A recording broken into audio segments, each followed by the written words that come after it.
सुनो सुनो सुनो, आपके शहर में आ गया है एनडीटीवी इलेक्शन कार्निवल। कलाकारों का होगा धमाल, एनडीटीवी पूछेगा सवाल। देखिए क्या होता है नेताजी का हाल। आपके शहर में आ गया है NDTV election carnival.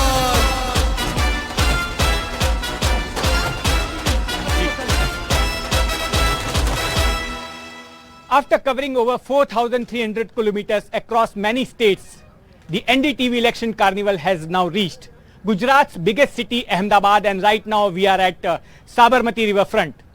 The big question in Gujarat is whether the special 26 will be able to retain their seats. I'm calling them special because this is home state of Prime Minister Narendra Modi. For this discussion, I have in the panel Dr. Yagnesh Dave, BJP spokesperson, Hemang Rawal from Congress, and Dr. Trilok Sharma, who is a senior journalist and a political commentator. Sharma ji, आपसे मेरा सवाल है, चुनाव का overview क्या है? इस बार कौन से ऐसे प्रमुख मुद्दे हैं जो आपको नजर आ रहे हैं इस बार के चुनाव में?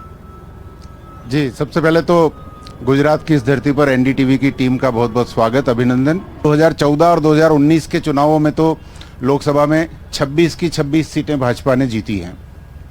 इस बार भी अगर हम अंतिम परिणाम की बात करें तो मुझे लगता है कि 26 सीटें तो निकल जाएंगी, लेकिन ये सफ़र मुझे इतना आसान नहीं लग रहा जितना आसान 2014 और 2019 में था।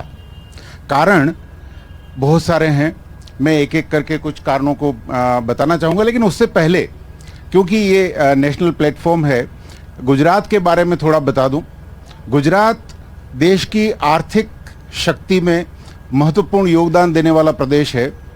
आपको जानकर खुशी होगी कि पिछले 20 वर्षों के दौरान गुजरात का जो इकोनॉमिक ग्रोथ है वो 1500% इंक्रीज हुआ है, and that is 8% contribution to the total GDP of country.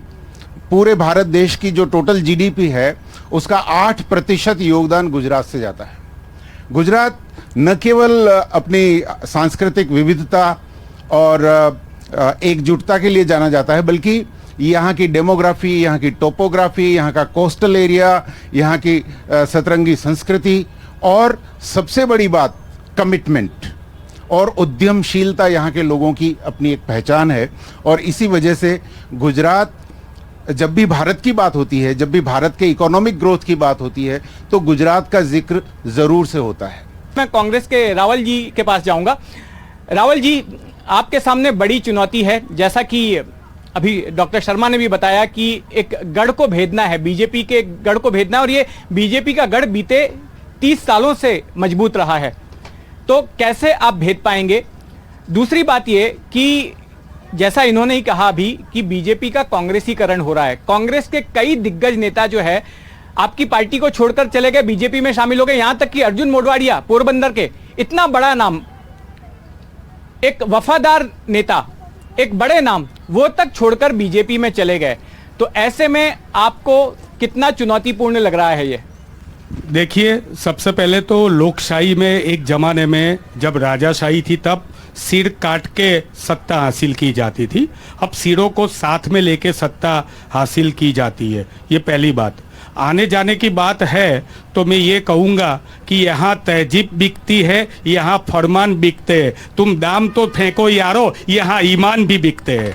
ये जो ईमान बिकने वाले लोग हैं ये प्रजा जानती है। ये जो तालियां बजी, वो तालियां मेरे लिए नहीं बजी है, जिन लोगों ने अपना ईमान बेचा है उनको जवाब देने के लिए बची है। ये पहली बात। दूसरी बात यह है कि इकोनॉमिकल ग्रोथ की सर ने बात की, बहुत अच्छी बात है, लेकिन ये भी बताना जरूरी है यहाँ पे कि गुजरात कोई पिछले 30 सालों से नहीं हुआ है। जब से गुजरात का जन्म हुआ है, गुजरात जो है इकोनॉमिकल ग्रोथ में देश का भागीदार रहा है और हमें इसका गर्व है। हमारे जो एक साथी थे, आजकल बीजेपी में है, वो बोलते थे, बहुत अच्छा बोलते थे कि हमारे पिताजी धोती पहनते थे और अब हम टी शर्ट पहनते, तो इसको हम डेवलपमेंट नहीं कहते।